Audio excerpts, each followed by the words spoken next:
Hi, I'm Ash, the producer for Evil Genius 2 here at Rebellion. We are so excited to finally reveal Evil Genius 2 with this brand new trailer. While this trailer is not captured directly from gameplay, we wrote the script to make sure that every element you see is directly related to what you'll be doing in the game. So I've enlisted the help of a couple of colleagues to take you through some of the secrets behind the trailer.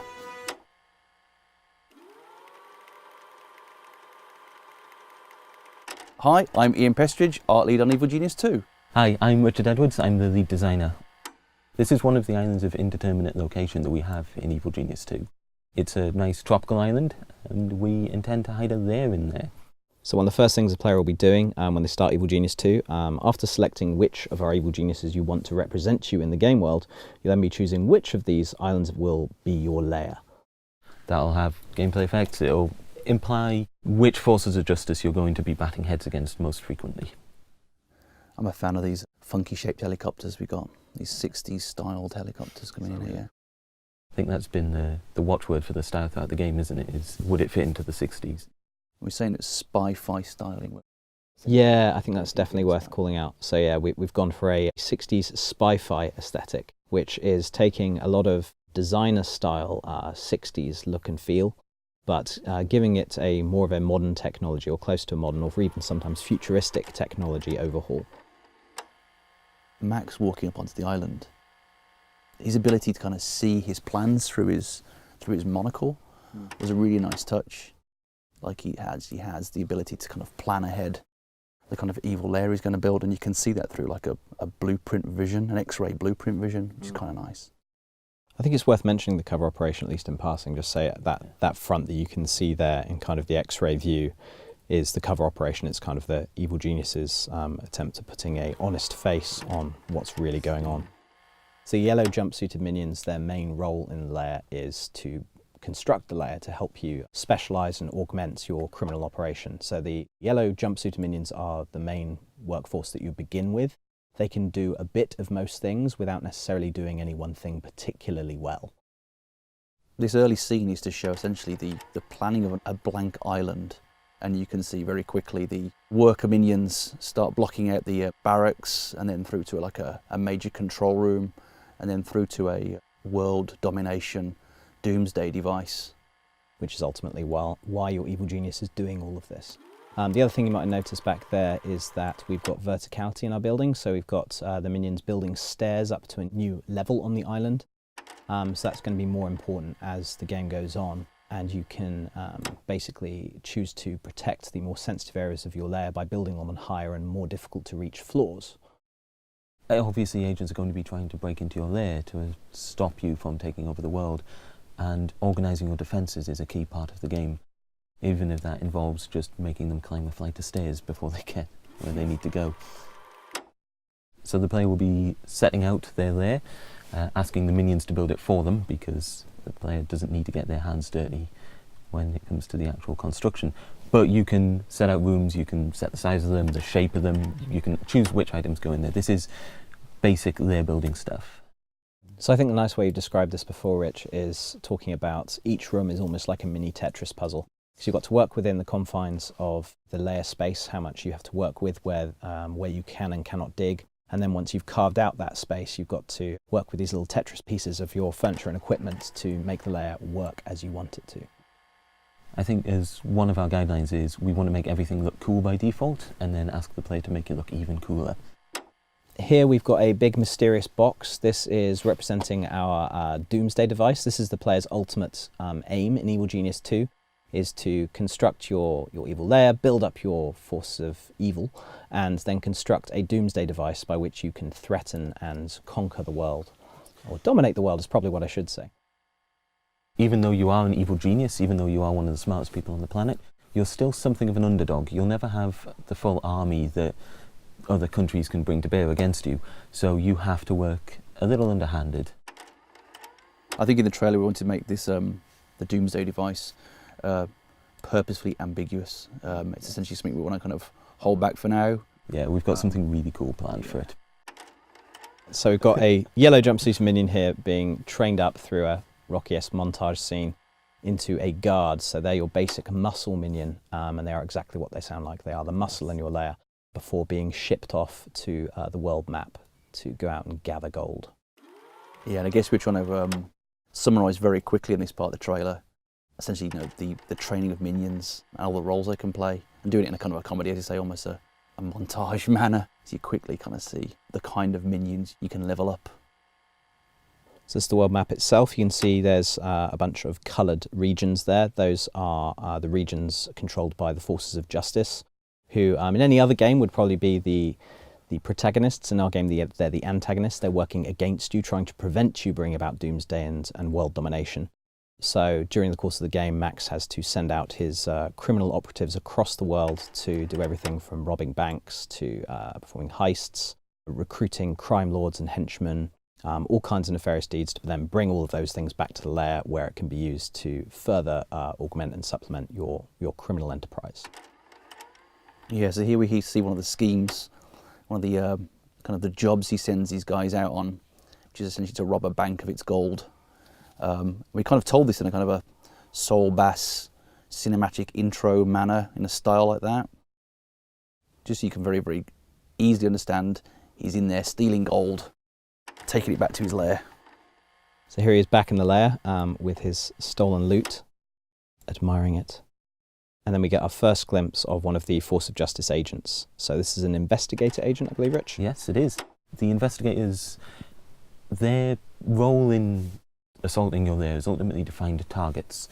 They're masters of stealth, able to get into your lair without being detected, sneak around a bit and pick out things that they should send in specialists for. Whilst investigators do rely mostly on stealth, they are capable of defending themselves in a fight, which they often end up having to do if the player is on the ball. Well, they tend not to look for fights themselves. That's not what they're there to do. The most damaging thing they can do to you as the player is to find out what you're doing and report back to the Force of Justice to get stronger and more specialist agent types sent your way.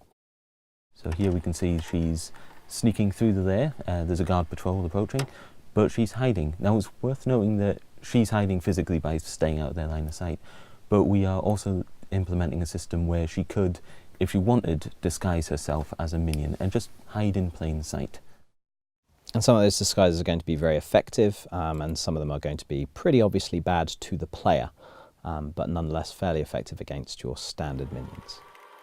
Yeah, we have a security camera up here, don't we, in the scene as well, which you can add to your lair as well, can't we? So we have a whole security network system that's in the game.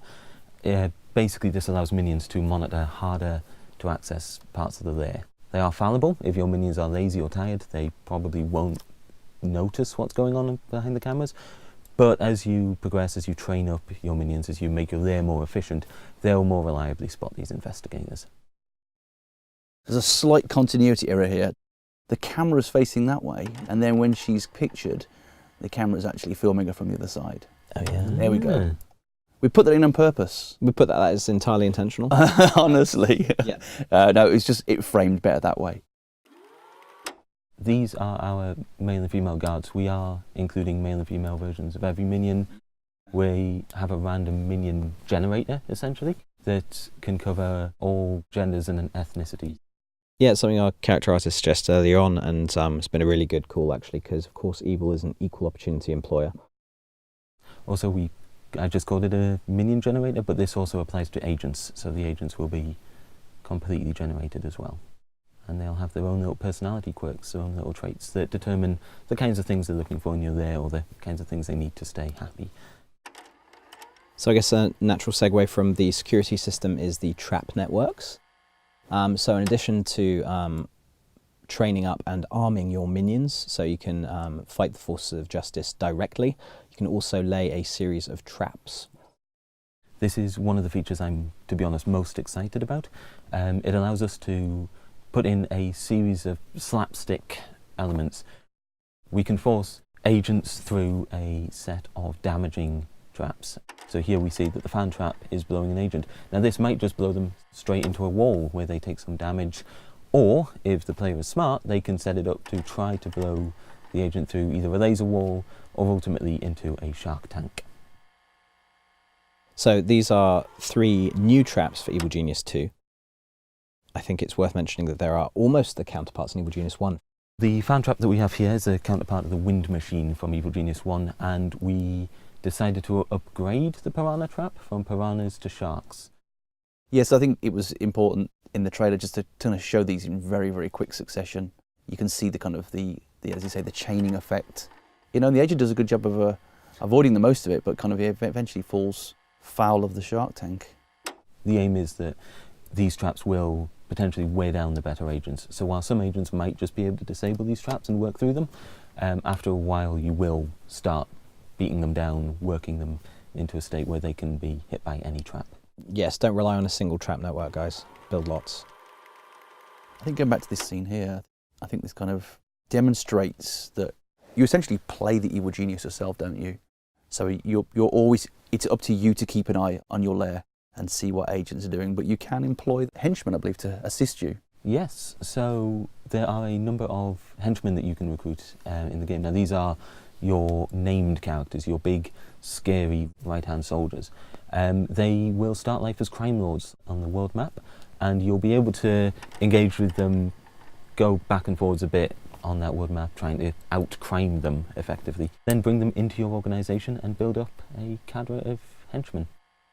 So yeah, so we've got a range of henchmen the player can choose from as the game progresses, and the idea is that you can use those henchmen to either bolster up some of your weaker areas or to augment some of your strengths. So if you've gone for a very strong muscle play style, then maybe you want muscle henchmen, or maybe you want ones that are better at deception to operate in your cover operation and try to just make that a little less of a weak link in your defense chain. Just for anybody who has played Evil Genius 1, we've got a couple of returning characters as well, which I am personally very excited about.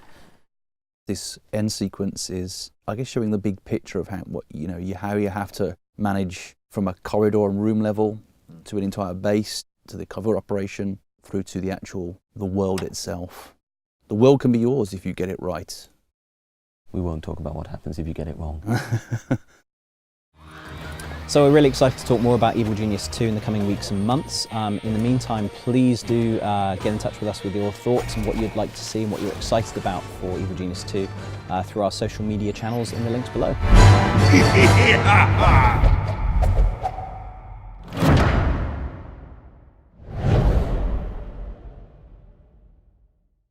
I do always think it'd be nice to see Max taking a bite out of that.